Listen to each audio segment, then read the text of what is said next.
Cítite sa unavení a máte pocit, že vám energia stále ubúda? Môže to byť tým, že vykonávate činnosti a robíte veci, ktoré vás nebavia a nenaplňajú. Nevidíte v nich zmysel.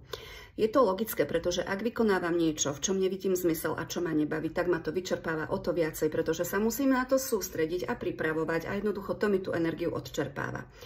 Ak neviete, ktoré činnosti vo vašom živote to sú, kľudne si napíšte na papier 2 stĺpce.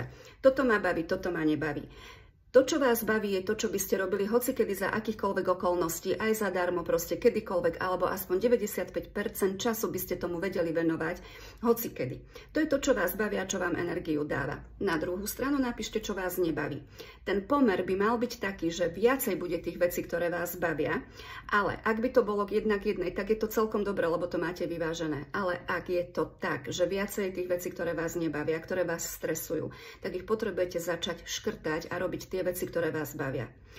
A ak to inak nejde, tak sa skúste pozrieť na to z tých situácií alebo činností, čo robíte, čo je na tom dobré. Skúste tam nájsť nejaký zmysel a účel, pretože my sme ľudia a my potrebujeme mať účel a zmysel v tom, čo robíme.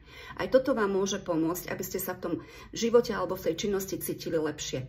A jedna z vecí, ktorá vám môže pomôcť, keď ste v strese, je moja nová meditácia, ktorú si môžete stiahnuť zadarmo. Ak ju ešte nemáš, napíš do komentára meditácia a ja pošlem link.